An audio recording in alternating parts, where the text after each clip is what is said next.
Hello नमस्कार दोस्तों, आप लोगों का आपके YouTube channel MSK BM institute में फिर से स्वागत है। देखिए, आज हम लोग जैक बोर्ड 10th का मॉडल पेपर डिस्कस कर रहे हैं। ठीक है, टर्म 1 का जो क्वेश्चन पेपर है उसमें से हम लोग जो ट्रायंगल का जितने क्वेश्चन होंगे उसको डिस्कस करेंगे।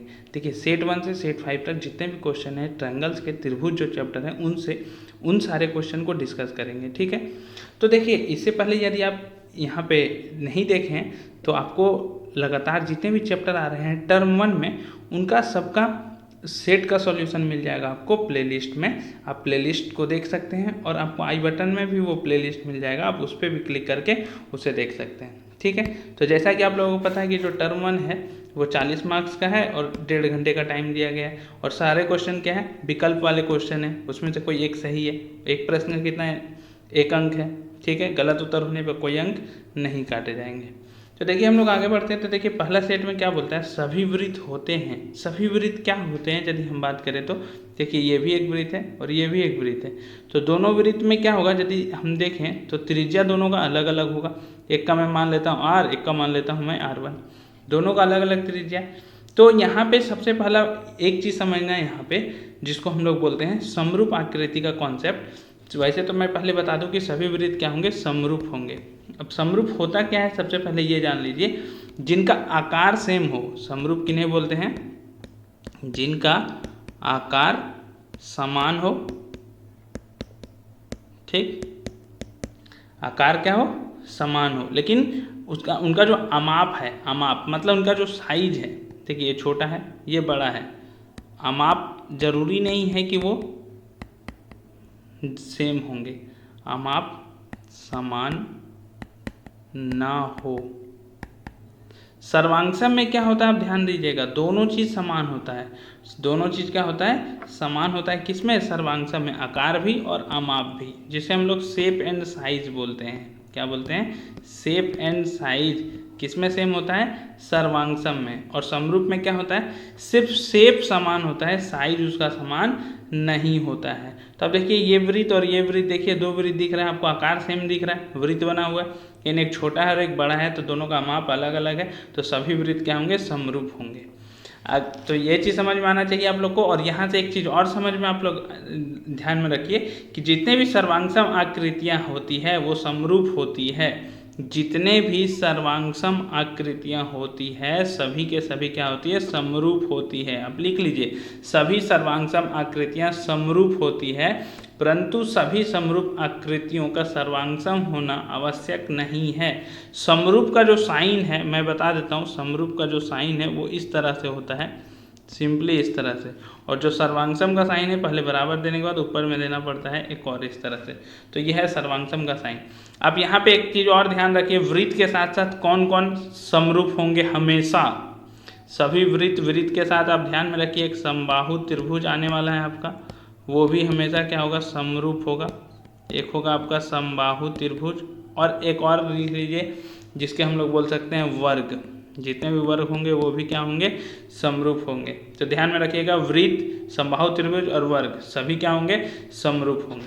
ठीक है, अगला क्वेश्चन है आपके पास कि आकृति में यदि DE पैरेलल टू BC, यहाँ पे DE जो है और BC जो है वो एक दूसरे के क्या है, पैरेलल दिए गए हैं। DB जो है आपका वो दिया गया है 2 सेंटीमीटर, AE जो है वो दिया गया है आपका 1.5 सेंटीमीटर और EC जो दिया गया है 3 सेंटीमीटर। आपसे पूछा है कि AD कितना होगा। तो देखिए, सबसे पहली बात तो यहाँ पे ये जान लेते हैं कि यदि यहाँ पे हम लोगों को ये देखना है कि यदि त्रिभुज सर्वांगसम होते हैं, ठीक है, भुजाओं की समान संख्या वाले दो बहुभुज हमेशा समरूप कब होंगे, जब उनके सभी संगत कोण बराबर होंगे और उनके सभी संगत भुजाएं एक ही अनुपात में होंगे। ठीक, ध्यान में रखिएगा, समरूप कब होंगे, जब उनके संगत कोण बराबर होंगे और उनके संगत भुजाएं एक ही अनुपात में होंगी। तो देखिए, यहाँ पे आपको एक थ्योरम मिलेगा आपको कि एक त्रिभुज की एक भुजा के समानांतर यदि अन्य दो भुजाओं को भिन्न भिन्न बिंदुओं पर प्रतिच्छेदित करने वाली एक रेखा खींची जाती है तो ये दोनों भुजाएं एक ही अनुपात में क्या होती है, विभाजित होती है। तो यहाँ से आपको पता चलेगा कि ये जो रेखा है AD बटा DB बराबर क्या आ जाएगा, AE बटा EC। यहाँ पे आप अप्लाई कीजिए, आपका आंसर आसानी से आ जाएगा। AD तो निकालना है, डिवाइडेड बाई DB कितना दिया हो 2, AE कितना दिया हो 1.5, ये कितना दिया हुआ 3, तो आपका AD कितना हो जाएगा, देखिए 1.5 डिवाइडेड बाई 3 इंटू 2। तो देखिए 1.5 से 2 बार में 3 कट गया और 2 से 2 कट गया, तो आपका AD कितना हो गया 1 सेंटीमीटर। तो आपका AD हो जाएगा 1 सेंटीमीटर, डी नंबर ऑप्शन। ठीक, अब इसी के साथ एक चीज़ और याद रखिए, ये तो आपने याद रखा ही रखा कि जो अनुपात है वो बराबर होगा। इसके साथ साथ आप ये भी याद रखिए कि AD अपॉन AB, ये जो छोटा वाला साइड है उससे बड़ा वाला साइज का यदि बात करें हम लोग, AD अपॉन AB वो बराबर हो जाएगा AE अपॉन AC के। किसके बराबर हो जाएगा, AE अपॉन AC के बराबर हो जाएगा, AE अपॉन AC के बराबर हो जाएगा। ठीक, तो ये हम लोगों ने देख लिया। अगला क्वेश्चन क्या बोलता है कि यदि दो त्रिभुजों के संगत कोण बराबर हों तो ये त्रिभुज समरूप होते हैं, इस कसौटी को किस नाम से जाना जाता है। तो देखिए दो त्रिभुज के संगत कोण क्या है, बराबर हैं। तो देखिए संगत कोण जब बराबर होते हैं तो आपको पता होना चाहिए कि संगत भुजाएं एक ही अनुपात में क्या होगी, संगत भुजाएं एक ही अनुपात में विभाजित करती है। ठीक, एक ही अनुपात में होगी, संगत भुजाएं एक ही अनुपात में होती है। तो एक ही अनुपात में होने के कारण वो त्रिभुज क्या हो जाते हैं, समरूप हो जाते हैं। और इस कसौटी को यदि हम बात करें तो हम लोग क्या कहते हैं, संगत कोण बराबर हो गया तो तीनों एंगल आपस में क्या हो गया, बराबर हो गया। तो ए क्या बोलेंगे हम लोग, ए एंगल एंगल एंगल। ठीक, क्या बोलेंगे हम लोग, एंगल एंगल एंगल। ठीक, यहाँ पे ध्यान में रखना है। उसके बाद यहाँ से ये भी ध्यान में रख लिया हम लोग कि उनके जो संगत भुजाएं होंगी वो भी एक ही अनुपात में होंगी। अगला क्वेश्चन है हम लोग के पास, देखिए क्या, त्रिभुज दिया हुआ है दो, ABC और PQR के लिए कौन सा कथन सत्य है। देखिए इसमें 60 डिग्री, इसका 60 डिग्री बराबर है, इसका 80 डिग्री, इसका 80 डिग्री बराबर, इसका 40 डिग्री, इसका 40 डिग्री बराबर। तो अब देखिए A के सामने कौन है यदि हम बात करें तो P है, B के करस्पॉन्डिंग कौन है यदि हम बात करें तो Q है, और C के करस्पॉन्डिंग कौन है यहाँ पे यदि हम बात करें तो R है। ठीक, अब यहाँ पे देखिए तीनों, ये जो दो त्रिभुज है उसके पिछला जो हम लोगों ने प्रमेय देखा कि संगत कोण क्या होते हैं, बराबर होते हैं, तो उनकी संगत भुजाएं भी क्या हो जाएगी, एक ही अनुपात में होगी। तो ये दोनों त्रिभुज क्या हो जाएंगे, समरूप त्रिभुज हो जाएंगे। तो त्रिभुज ABC जो होगा आपका वो किसके समरूप हो जाएगा, त्रिभुज PQR के। ध्यान में रखना, A के सामने P था तो त्रिभुज ABC और PQR किस में दिया गया आपका, डी नंबर ऑप्शन। तो त्रिभुज ABC इस समरूप किसके हो जाएगा, त्रिभुज PQR के। ठीक, अगला क्वेश्चन दिया गया आपके पास, यदि दो समरूप त्रिभुजों के संगत भुजा का अनुपात 4:9 है तो उसके क्षेत्रफल का अनुपात क्या होगा, उसके क्षेत्रफल का अनुपात क्या होगा। तो देखिए सबसे पहला जो क्षेत्रफल का अनुपात जो निकालते हैं हम लोग, वो क्या होता है, हम लोगों के पास क्षेत्रफल का जो अनुपात होता है वो होता है संगत भुजा के अनुपात का वर्ग। जो दिया गया है हम लोग के पास, संगत भुजाओं का जो अनुपात दिया गया है, देखिए इसको हम मान लेते हैं क्षेत्रफल पहला त्रिभुज का, और क्षेत्रफल मान लेते हैं इसको दूसरा त्रिभुज का। तो ये किसके बराबर होता है, जो संगत भुजा दिया गया है, संगत भुजा का अनुपात जो दिया गया है उसके वर्ग के बराबर होता है। तो आपके पास संगत भुजा का अनुपात है 4/9, तो इसका वर्ग आप कीजिए तो आपको मिलेगा 4 का स्क्वायर 16 और 9 का स्क्वायर 81, तो 16/81 इस क्वेश्चन का आंसर हो जाएगा डी नंबर आंसर। ठीक, एक समबाहु त्रिभुज की भुजा 2a है तो उसके शीर्ष लंब की लंबाई क्या होगी। देखिए समबाहु त्रिभुज दिया गया है, समबाहु त्रिभुज हम लोग उसको बोलते हैं जिसकी तीनों भुजाएं आपस में बराबर होती है। तो तीनों भुजाएं ए हो गई। तो मैं यहाँ से बता देता हूँ कि समबाहु त्रिभुज का जो क्षेत्रफल होता है वो होता है √3/4 इंटू a का स्क्वायर। क्या होता है, √3/4 इंटू a का स्क्वायर। और साथ साथ में मैं आपको ये भी बता दूं कि यदि समबाहु त्रिभुज का ऊंचाई का मैं बात करता हूँ, ऊंचाई मतलब आप समझ रहे होंगे कि इस पॉइंट से इस पे यदि हम लाइन खींचते हैं, इस ऊंचाई की बात करते हैं, तो ये होता है √3/2 इंटू a। a क्या है आपका, कितना भुजा दिया गया है। तो जैसे कि इस क्वेश्चन में दिया गया है एक समबाहु त्रिभुज की भुजा कितनी है, 2a। तो ऊंचाई शीर्ष लंब की लंबाई या फिर ऊंचाई की बात करें तो √3/2 इंटू a होता है। तो a यहाँ पे है 2a, तो आपका 2 और 2 कट जाएगा तो आपका आंसर हो जाएगा a√3 या फिर √3a। आपका कौन सा ऑप्शन है, a नंबर ऑप्शन। तो आपका सही आंसर होगा a। ठीक, ये था हम लोग का क्वेश्चन। अगला हम लोग बढ़ते हैं। तो क्या दिया गया है, त्रिभुज ABC, एक त्रिभुज दिया गया है ABC इसका मैंने नाम रख दिया ABC। AB जो है वो दिया गया है 6√3, AC जो दिया गया है 12 सेंटीमीटर और BC जो दिया गया है वो है 6 सेंटीमीटर। तो आपसे पूछा जा रहा है एंगल B का मान क्या होगा। तो अब देखिए AB का स्क्वायर लगा दीजिए, पाइथागोरस थ्योरम यहाँ पे लगाते हैं। तो AB का स्क्वायर मतलब AB का वर्ग 6√3 का वर्ग हो जाएगा, 6 × 36 × 3। देखिए 6√3 × 6√3 कितना हो जाएगा, 6 × 6 36 और यहाँ से 3 आ जाएगा तो गुना हो जाएगा तो 108 आ गया आपका। BC का स्क्वायर यदि हम लोग बात करते हैं तो आपका आ जाएगा 6 का स्क्वायर, तो 6 का स्क्वायर होता है 36 और AC का वर्ग यदि हम निकालते हैं तो आ जाएगा 12 का वर्ग, तो 12 का वर्ग हो जाएगा 144। इसका मतलब AB का स्क्वायर प्लस BC का स्क्वायर जो है वो AC स्क्वायर के बराबर है। ठीक, AB का स्क्वायर प्लस BC का स्क्वायर बराबर AC का स्क्वायर, मतलब लंब का स्क्वायर प्लस आधार का स्क्वायर बराबर कर्ण का स्क्वायर। तो यहाँ से हम लोगों को ये पता चल गया कि इसमें जो कर्ण है वो कौन है, AC। ये हो गया आपका कर्ण। तो कर्ण के सामने जो एंगल होता है वो होता है 90 डिग्री। तो कर्ण के सामने जो एंगल होगा वो होगा 90 डिग्री। तो यहाँ से एंगल B का जो मान हो जाएगा वो हो जाएगा 90 डिग्री। अब देखिए अगला क्वेश्चन क्या दिया गया, सभी, देखिए क्वेश्चन हम लोगों ने पहले ही जिक्र किया था, सभी कौन से त्रिभुज समरूप होंगे। तो हमने कहा था समबाहु त्रिभुज क्या होंगे, समरूप होंगे। ठीक, समरूप का डेफिनेशन भी बताया था। अगला क्वेश्चन है त्रिभुज ABC में DE पैरेलल टू BC दिया गया है, BD जो है आपका वो दिया गया है 7.2 सेंटीमीटर, AE जो दिया गया है वो है 1.8 सेंटीमीटर, EC जो दिया गया है वो है 5.4 सेंटीमीटर। अब से पूछा जा रहा है AD कितना होगा। तो फिर से वही हम लोग थ्योरम लगाएंगे, AD/DB बराबर AE/EC, AE/EC। अब से AD पूछा जा रहा है तो AD का वैल्यू निकाल लीजिए। तो देखिए AD डिवाइडेड बाय कितना होगा, DB का वैल्यू है 7.2, AE कितना है 1.8, EC कितना है 5.4। तो आपके पास AD आ गया 1.8 डिवाइडेड बाय 5.4 इंटू 7.2। E से यदि हम लोग देखें तो देखिए ये कैंसिल आउट हो जाएगा 6 बार में, मतलब 3 बार में, 18 तिया कितना होता है 54, दशमलव दशमलव खत्म हो गया। और ये 3 का पहाड़ा से कितना बार में कट जाएगा, 2.4 बार में। 24 बार में होता है तो 2.4 हो गया। तो AD कितना आ गया आपका 2.4 सेंटीमीटर। इस क्वेश्चन का आंसर हो गया 2.4 सेंटीमीटर। अगला क्वेश्चन क्या दिया गया है, यदि एक त्रिभुज के दो कोण एक अन्य त्रिभुज के दो कोणों के क्रमशः बराबर हों तो दोनों त्रिभुज समरूप होते हैं। ठीक है, दोनों त्रिभुज क्या होते हैं, समरूप होते हैं। बात तो सही है।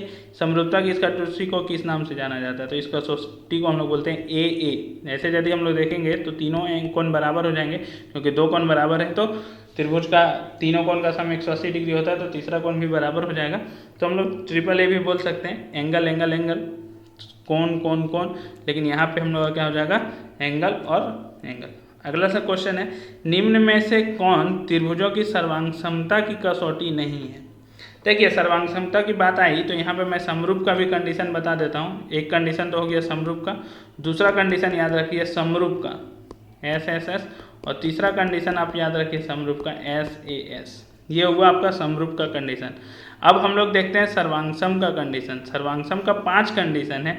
यदि मैं बात करूँ तो पहला है SSS, ठीक है, दूसरा जो कंडीशन है वो है SAS, तीसरा जो कंडीशन हम लोग के पास है वो है एंगल साइड एंगल, चौथा जो कंडीशन है वो है हम लोग के पास एंगल एंगल साइड, और पांचवा जो हम लोग के पास कंडीशन है वो है RHS। ठीक, अब इसमें से देखिए कि कौन कसौटी नहीं है सर्वांग समता की। ये किसका कंडीशन मैंने लिखा, सर्वांग समता का। ये हम लोग क्लास 9 में पढ़े थे सर्वांग समता का कंडीशन। तो आप देखिए SSS है, ASA है और SAS है, तो AAA जो है वो नहीं है। तो इसका आंसर क्या हो जाएगा, B नंबर इसका आंसर हो जाएगा, जो इसका कसौटी पे खरा नहीं उतरता है। अगला क्वेश्चन देखिए आपके पास क्या दिया गया, दो समरूप त्रिभुजों के क्षेत्रफल का अनुपात बराबर हो तो ये त्रिभुज निश्चित रूप से होंगे। तो ये क्वेश्चन क्या बोलता है कि जो दो समरूप त्रिभुज हैं उनके क्षेत्रफल का अनुपात बराबर है, तो ये त्रिभुज कैसे होंगे। आप ही सोचिए कि बेसिकली यदि बात किया जाए तो क्षेत्रफल का अनुपात बराबर दिया जा रहा है, तो ये सब त्रिभुज कैसे होंगे। ये त्रिभुज होंगे सर्वांगसम, क्योंकि सर्वांगसम त्रिभुज आपस में उनका क्षेत्रफल भी बराबर होता है और उनका सारा भुजा कोण सब क्या होते हैं, बराबर होते हैं, उनका आकार भी बराबर होता है और अमाप भी बराबर होता है। ABC एक समद्विबाहु त्रिभुज है जिसका कौन सी समकोण है, निम्नलिखित में से कौन सा कथन सत्य है। देखिए ABC एक समद्विबाहु त्रिभुज है, तो समद्विबाहु मैंने बनाया, एक कोण बनाया C और ABC लिख दिया मैंने नाम। समद्विबाहु मतलब दो भुजा बराबर, ये और ये बराबर है। तो इसमें से पूछा जा रहा है कौन सही है। तो देखिए ये 90 डिग्री दिया गया है, तो 90 के जस्ट जो सामने होता है वो होता है कर्ण, तो कर्ण हो गया आपका AB। तो यहाँ से आपको पता चलना चाहिए कि AB का जो वर्ग होगा वो होगा AC का वर्ग प्लस BC का वर्ग। ठीक, अब आपको पता है कि AC और BC जो है यहाँ पे वो दो अलग अलग नहीं है, दोनों क्या है आपस में बराबर है। तो दोनों यदि आपस में बराबर हैं तो हम लोग यहाँ पे क्या लिख सकते हैं, देखिए AB का वर्ग बराबर AC प्लस BC के जगह या तो हम इसको लिख सकते हैं 2 बार AC का स्क्वायर या फिर इसको लिख सकते हैं 2 बार BC का वर्ग। ठीक, क्योंकि दोनों बराबर है तो AC के जगह यदि हम BC रख देते हैं तो आपको 2 बार BC का वर्ग मिल जाएगा और BC के जगह AC रख देंगे तो 2 बार AC का वर्ग मिल जाएगा। ठीक, तो आपके पास आपका आंसर क्या हो जाएगा, D नंबर हो जाएगा आपका आंसर। AB का वर्ग बराबर 2 बार AC का वर्ग, क्योंकि ये दोनों आपस में क्या है, बराबर हैं। अगला क्वेश्चन है हम लोगों के पास, त्रिभुज ABC में AB जो है वो है 7 सेंटीमीटर, AC जो है वो है 25 सेंटीमीटर और BC जो है वो है 24 सेंटीमीटर। तो एंगल B का मान क्या होगा। देखिए एक त्रिभुज है, अब त्रिभुज बनाइए, उसमें ABC का मान लिखिए, एक है 7 सेंटीमीटर, AC है 25 सेंटीमीटर और ये है 24 सेंटीमीटर। तो देखिए यदि आप कैलकुलेट कीजिएगा तो आपको 7 का वर्ग मिलेगा 49, 24 का वर्ग मिलेगा आपको 576 और 25 का वर्ग जो होता है वो होता है 625। यदि आप ये दोनों को जोड़िएगा तो आपके पास 625 ही आएगा जो इसके बराबर है, मतलब इसका जोड़ने के बाद वर्ग और इसका जोड़ने के बाद वर्ग इसके बराबर आ जा रहा है, मतलब ये हो गया आपका कर्ण और कर्ण के सामने जो होता है वो होता है 90 डिग्री। तो एंगल B का यदि हम वैल्यू पूछें यहाँ पे तो आपका एंगल B जो होगा वो क्या हो जाएगा, 90 डिग्री। C नंबर आंसर हो जाएगा इस क्वेश्चन का। देखिए अब अगला क्वेश्चन क्या है, समान भुजाओं वाले सभी बहुभुज समरूप होते हैं यदि उनकी संगत भुजाएं क्या हो, समानुपात हो, मतलब एक ही अनुपात में हो, तो समानुपाती हो। और साथ साथ में आपको दूसरा कंडीशन भी याद रखना है कि सभी संगत कोण क्या होने चाहिए, बराबर होने चाहिए। मान लीजिए आपको एग्जाम में पूछ दिया संगत कोण बराबर है तो क्या होगा, तो आप सोच रहे हैं कि पता नहीं क्या होने वाला है, ये तो हम पढ़े ही नहीं। तो आप याद रख लीजिएगा यहाँ पे कि सभी संगत कोण क्या होंगे, बराबर होंगे। फिर से देखिए वही क्वेश्चन है आपके पास, AD जो है वो है 1 सेंटीमीटर, DB जो है वो है आपके पास 1.5 सेंटीमीटर, AE जो है वो है 2 और ये है 4 सेंटीमीटर। तो बोल रहा है कि निम्न में से कौन सा कथन सत्य है।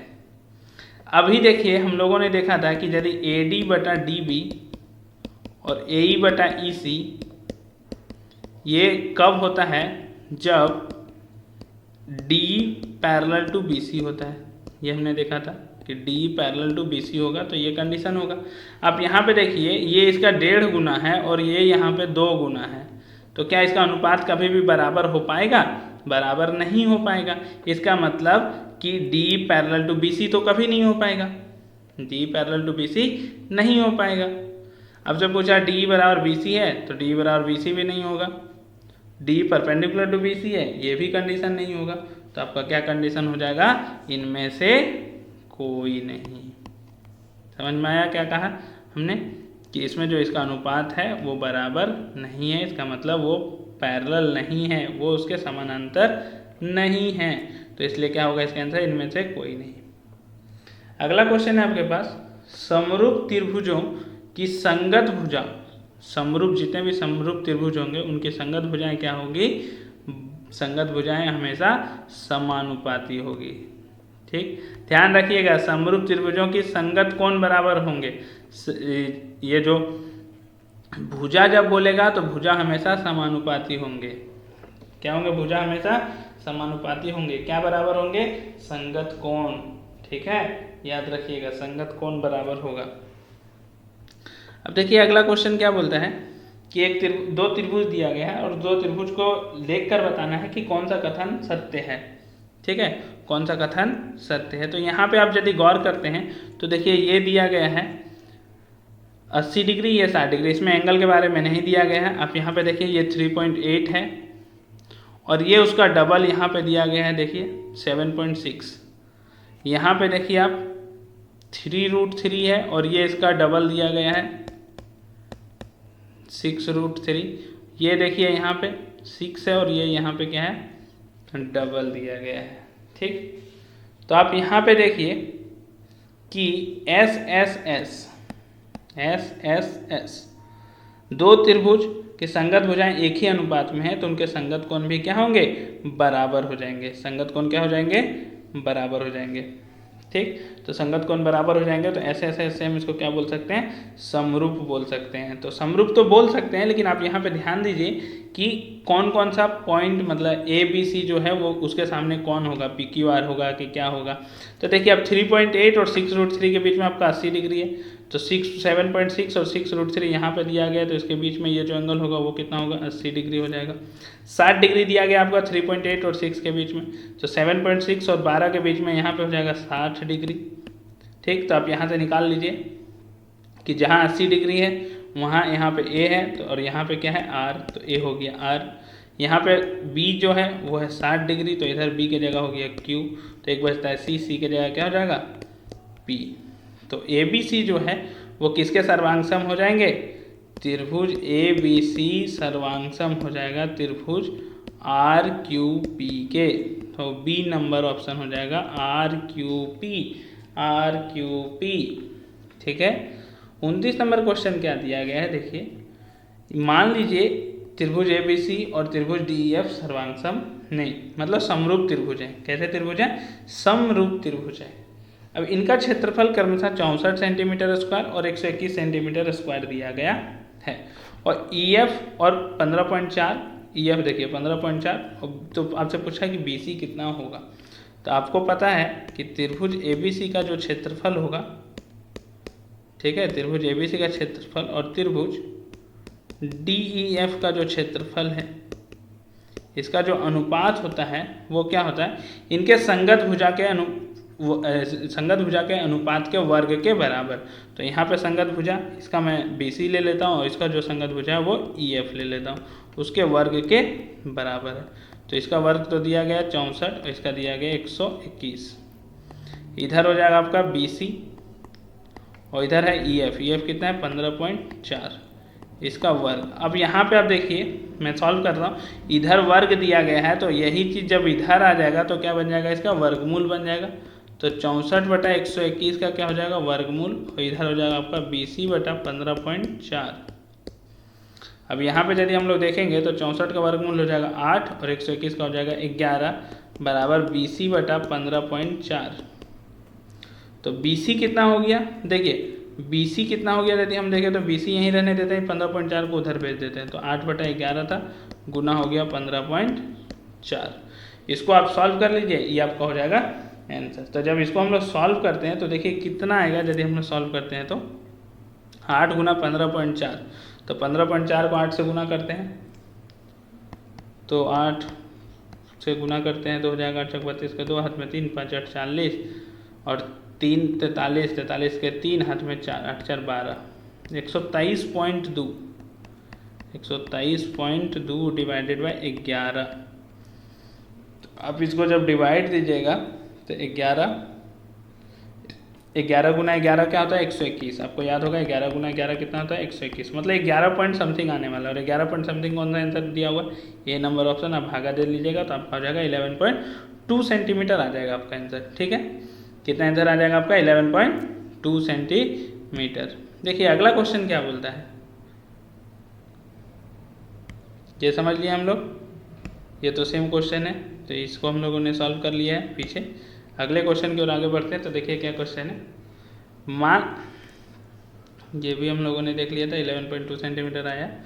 एक समबाहु त्रिभुज की भुजा 20 सेंटीमीटर है तो उसके शीर्ष लंब की लंबाई, तो देखिए इसके शीर्ष लंब की लंबाई मैंने फार्मूला बताया था स्टार्टिंग में, नहीं देखें तो आप फिर से देखिए स्टार्टिंग से एक बार रिपीट कीजिए, √3/2 इंटू ए। तो ए कितना दिया गया है 20, तो 20 रख दिए इसके जगह, तो 2 दें 20 हो जाएगा। तो 10√3 सेंटीमीटर कितना हो जाएगा, 10√3 सेंटीमीटर हो जाएगा इसका आंसर। त्रिभुज एबीसी में 12, 13 और 5 सेंटीमीटर दिया है। देखिए फिर से सेम इसी तरह का क्वेश्चन पूछ रहा है आपसे, ए बी सी नाम लिख दीजिए। ए बी जो है वो है 12 सेंटीमीटर, ए सी जो है वो है 13 सेंटीमीटर, बी सी जो है वो है 5 सेंटीमीटर। अब वर्ग निकालिए तो 12 का वर्ग मिलेगा आपको 144, वर्ग निकालने पे 5 का वर्ग मिलेगा आपको 25 और 13 का वर्ग मिलेगा 169।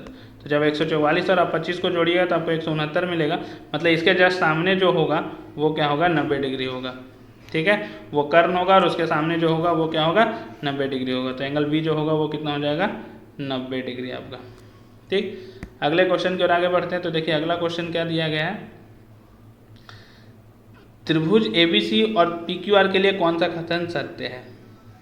देखिए ऐसे तो त्रिभुज आपको दिख नहीं रहा है, लेकिन हम लोग बनाने की कोशिश करते हैं, ए बी और सी तीनों मिला के बना देते हैं। सेम उसी तरह यहाँ पे पी क्यू और आर तीनों मिला के यहाँ पे एक त्रिभुज बना देते हैं, पी क्यू आर। ठीक, अब आप यहाँ पे गौर कीजिए कितना दिया हो गया है। तो देखिए ये 2.5 है, इसमें ये 2.5 सेंटीमीटर है। ठीक, सेम दिया गया है 2.5। अब यहाँ पे गौर कीजिए 2.5 नहीं होगा, यहाँ पे हमको लगता है ये गलती से लिखा गया, क्योंकि देखिए 2.5 इसमें देखिए इसका जो डबल है ये 6 है, तो इसका इधर 3 दिया गया, इधर 2 है, तो इधर कितना है 4 सेंटीमीटर है। देखिए 2 4 3 6, तो ये 2.5 है, तो ये कितना होगा 5।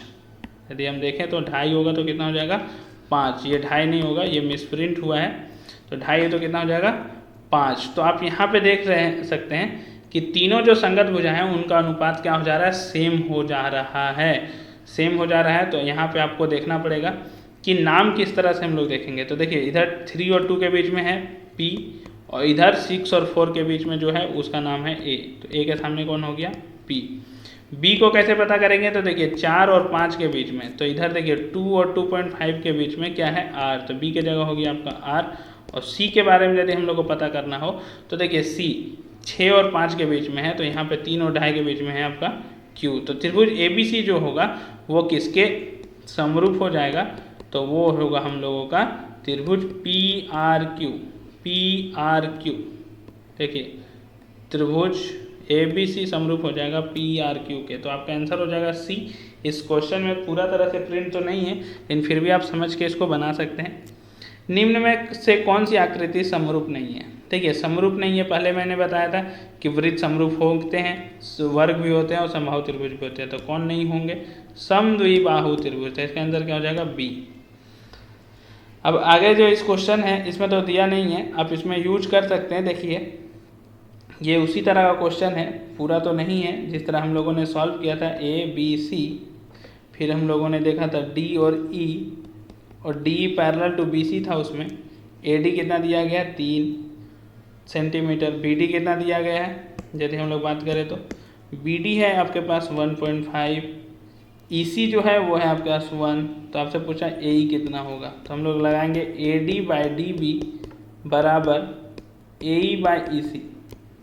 इसको जैसे लगाएंगे तो हम लोग को पता चलेगा ये 1.5 का यहाँ पे डबल है 3, तो यहाँ पे क्या हो जाएगा 1 का डबल हो जाएगा 2, तो कितना हो जाएगा 2 सेंटीमीटर। आप इसको इस फॉर्मूला से भी पुट करके बना सकते हैं। अगला क्वेश्चन देखिए क्या दिया गया है, त्रिभुज ABC समरूप है, तो A बराबर 30 डिग्री, B बराबर 70 डिग्री, C बराबर 80 डिग्री हो तो Q का मान कितना होगा।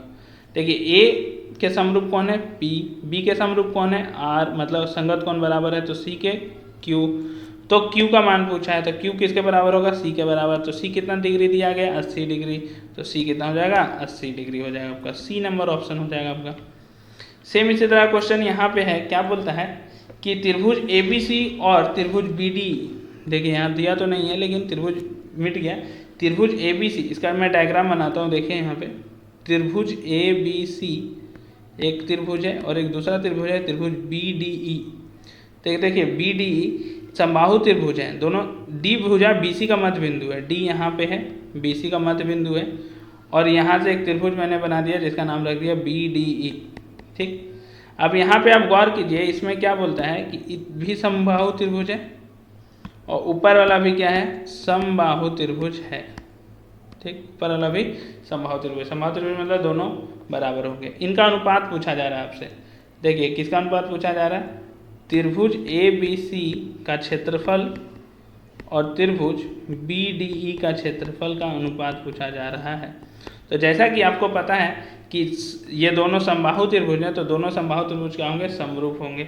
और यदि समबाहु ये दोनों समरूप हुए तो हम लोग बोल सकते हैं कि इनका जो भुजा होगा, संगत भुजा होंगे, उनका जो अनुपात होगा, संगत भुजा का अनुपात का वर्ग जो होगा वो इनके त्रिभुज के अनुपात, क्षेत्रफल के अनुपात के बराबर होगा। तो हम लोग क्या कर रहे हैं, ये जो क्षेत्रफल निकालें उसका अब जो भुजा है, संगत भुजा, तो देखिए इसका संगत भुजा मैंने एक ले लिया ए बी और इसका एक संगत भुजा हमने ले लिया बी डी।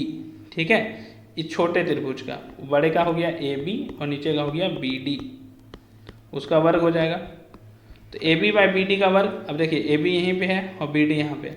अब आपको तो पता है कि ए बी और बी डी में रिलेशन कैसे निकालेंगे, तो आपको पता है, देखिए मैं यहाँ पे थोड़ा सा बताता हूँ कि आपको पता है कि ए बी जो है वो बी सी के बराबर है।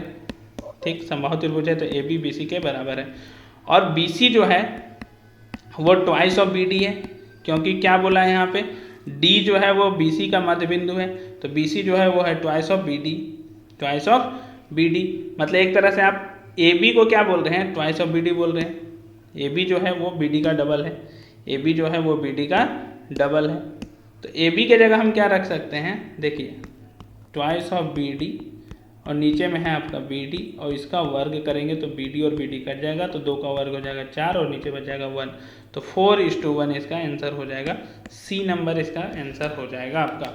कितना आंसर हो जाएगा, सी नंबर। देखिए क्या किया हमने, बहुत सिंपल, 2 त्रिभुज लिया हमने, उसका क्षेत्रफल का अनुपात इसके संगत भुजा के अनुपात के वर्ग के बराबर होगा, हमने किया। हमें पता है कि ए बी और बी सी बराबर है और हमें ये भी पता है कि बी सी जो है वो बी डी के डबल है, तो हमने पुट कर दिया यहाँ पे और उसको सॉल्व कर दिया, तो हम लोगों का आंसर आ गया। ठीक, अब देखिए अगला क्वेश्चन क्या बोलता है कि 10 मीटर लंबी एक सीधी दीवार, एक 10 मीटर सीधी लंबी दीवार है, कितनी मीटर, 10 मीटर। एक दीवार पर टिकाने पर एक सीढ़ी है आपके पास, दीवार पर टिकाने से भूमि से 8 मीटर की ऊंचाई पर स्थित खिड़की तक पहुंचती है। देखिए फिर से मैं डायग्राम बनाता हूँ। डायग्राम यहाँ पे पहले आपका एक 10 मीटर लंबी एक सीढ़ी है, एक दीवार पर, एक दीवार है यहाँ पे एक खिड़की है इसका, तो इसको जब हम लोग, खिड़की का जो दूरी है वो है 8 मीटर, इस सीढ़ी हुआ, ये हुआ आपका सीढ़ी को जब हम खिड़की से टिका रहे हैं 10 मीटर है, तो आपसे पूछा जा रहा है कि दीवार के आधार से, ये देखिए दीवार के आधार से, ये है दीवार, तो दीवार के आधार से सीढ़ी के निचले सिरे की दूरी कितनी होगी ये पूछा जा रहा है। तो देखिए यहाँ 90 डिग्री बनेगा, यहाँ पे आप पाइथागोरस थ्योरम लगाएंगे, पाइथागोरस प्रमेय, तो ये 10 मीटर है, ये 8 मीटर है, तो ये कितना हो जाएगा आपका 6 मीटर। क्यों, क्योंकि 6 का स्क्वायर प्लस 8 का स्क्वायर जो होता है वो किसका स्क्वायर के बराबर होता है, 8 का स्क्वायर के बराबर, तो 6, 8, 10, तो इसका आंसर कितना हो जाएगा 6 सेंटीमीटर। सी नंबर ऑप्शन हो जाएगा इसका 6 सेंटीमीटर। ठीक, अब देखिए अगला क्वेश्चन क्या बोलता है, यहाँ पे अगला क्वेश्चन है हम लोगों के पास, बोल रहा है कि यदि समद्विबाहु त्रिभुज ए बी सी में, समद्विबाहु त्रिभुज ए बी सी में ए सी बराबर, एक समद्विबाहु त्रिभुज है ए बी सी, इसमें ए सी और बी सी बराबर है, ए सी और बी सी बराबर है, और ए बी का जो स्क्वायर है वो ट्वाइस ऑफ ए सी के स्क्वायर के बराबर है। मतलब ए बी जो है सबसे बड़ा है, तो सबसे बड़ा होगा तो ये क्या कहला जाएगा, कर्ण कहला जाएगा, और ये दोनों आपस में बराबर है तो इन दोनों का वर्ग के बराबर होगा, क्योंकि हमें पता है कि ए बी का जो वर्ग होता है वो क्या होता है, ए सी का स्क्वायर प्लस बी सी का स्क्वायर। तो जब हम लोग पुट करेंगे दोनों को सेम, तो ए बी का स्क्वायर इसके बराबर हो जाएगा, मतलब सी जो होगा वो क्या हो जाएगा, समकोण हो जाएगा। तो सी हो गया आपका समकोण, सी समकोण हो गया, मतलब सी कितना हो गया, 90 डिग्री हो गया आपका इस क्वेश्चन का आंसर। कितना डिग्री हो गया, 90 डिग्री। तो इस तरह से हम लोग इस तरह के क्वेश्चन को हल कर सकते हैं आसानी से, सिर्फ डायग्राम बनाने की ज़रूरत है, फिर आपका सवाल अपने आप सॉल्व हो जाएगा। देखिए अगला क्वेश्चन क्या बोलता है, भुजाओं की समान संख्या वाले बहुभुज समरूप होते हैं यदि उनके संगत कोण, तो देखिए संगत कोण क्या होंगे, बराबर होंगे। भुजाओं की समान संख्या वाले बहुभुज समरूप होते हैं यदि उनके सभी संगत कोण क्या होंगे, बराबर होंगे। और साथ साथ में दूसरा कंडीशन भी याद रख लीजिए, संगत भुजाएं क्या होंगे, समानुपाती होंगे। ठीक, संगत भुजाएं क्या होंगे, समानुपाती, मतलब एक ही अनुपात में। अगला क्वेश्चन क्या बोलता है, किसी त्रिभुज में एक भुजा के समानांतर खींची गई रेखा अन्य दो भुजाओं को किस अनुपात में विभाजित करती है। तो देखिए ये इसका क्वेश्चन है। यहाँ पे एक भुजा बना लिया, एक त्रिभुज बना लिया हमने, एक समानांतर खींच लिया हमने, तो किस तरह से विभाजित करती है ये हम लोगों ने देख लिया है। दो भुजाओं को किस तरह विभाजित करती है, अन्य दो भुजाओं को समान अनुपात में विभाजित करती है। AD/DB बराबर AE/EC, तो क्या हुआ आपका, समान अनुपात। ठीक, तो A नंबर आंसर हो गया। समरूप त्रिभुजों के संगत भुजा, जितने भी समरूप त्रिभुज होंगे उनके संगत भुजा क्या होंगे, समानुपाती। संगत भुजा क्या होंगे, समानुपाती। ठीक है, तो समानुपाती।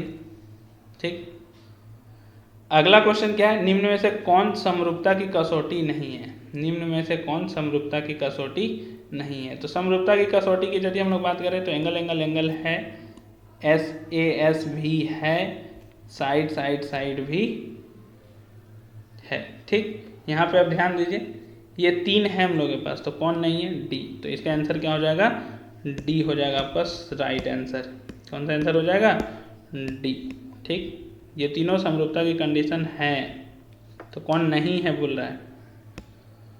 अगला क्वेश्चन है, एक समलम ABCD है, एक समलम चतुर्भुज दिया गया ABCD। ठीक है, ध्यान रखिएगा, एक समलम है ABCD जिसमें AB पैरेलल टू CD है के विकर्ण, देखिए डायग्राम में बनाता हूँ। यहाँ पे एक समलम चतुर्भुज हमने बनाया जिसमें एक का नाम रखा ABCD। इसके जो विकर्ण हैं वो कहाँ पे कट करते हैं, यदि हम बात करें तो O पे कट करते हैं, इसे प्रतिच्छेदित करते हैं। यदि AB जो है वो ट्वाइस ऑफ CD दिया गया है, तो आपसे पूछ रहा है त्रिभुज OB और COD के क्षेत्रफल का अनुपात क्या होगा। तो देखिए आप सिंपल यदि समझना है तो यहाँ पे हम लोगों को क्या प्रूफ करना है, सिंपली सबसे पहला जो त्रिभुज AOB जो दिख रहा है आपको और त्रिभुज COD दिख रहा है, इसको आप समरूप सिद्ध कर दीजिए। अब जैसे समरूप सिद्ध कीजिएगा तो आपका त्रिभुज AOB का जो क्षेत्रफल होगा और जो त्रिभुज COD का क्षेत्रफल होगा, इसका जो अनुपात आएगा हम लोगों का वो किसके बराबर हो जाएगा, इसके जो भुजा होंगे उसके बराबर हो जाएंगे, अनुपात के वर्ग के बराबर। तो देखिए यहाँ पे मैं किस तरह से इसको मतलब समरूप प्रूफ करता हूँ। देखिए समरूप किस तरह से प्रूफ होगा, देखिए यहाँ से AB/CD का वैल्यू निकाल लेते हैं। तो AB/CD कितना हो जाएगा, 2/1। तो देखिए तो 2/1, तो ऐसे मैं बता देता हूँ। यहाँ पे समरूप पहले कर लेता हूँ, किस तरह से समरूप होंगे। ये AB और CD जो है वो समानांतर दिए गए हैं, AB और CD समानांतर है, मतलब ये जो एंगल होगा और ये जो एंगल होगा वो दोनों क्या होगा, आपस में बराबर होगा। क्या होगा, बराबर होगा, एकांतर कोण है। ठीक, और ये जो कोण होंगे और ये जो कोण होंगे वो दोनों भी क्या होंगे, बराबर होंगे, जिसे हम लोग बोलते हैं शीर्ष अभिमुख कोण। शीर्ष अभिमुख कोण, अब दो एंगल से हम लोग क्या बोल सकते हैं कि ये दोनों क्या हो गए, समरूप हो गए। तो समरूप हो गए तो इनका जो अनुपात होगा वो कितना हो जाएगा, AB/CD कितना दिया गया, 2/1। तो 2/1 का होल स्क्वायर कितना हो जाएगा, 4/1। तो आपका आंसर हो जाएगा C नंबर, 4/1। ठीक, कर्ण का स्क्वायर और लंब का स्क्वायर प्लस आधार का स्क्वायर, ये हम लोग पहले से देखते आ रहे हैं। यदि ये किसी में होगा तो इसको हम लोग कैसा त्रिभुज बोलेंगे, समकोण त्रिभुज बोलेंगे। तो C नंबर हो गया इसका आंसर, समकोण त्रिभुज।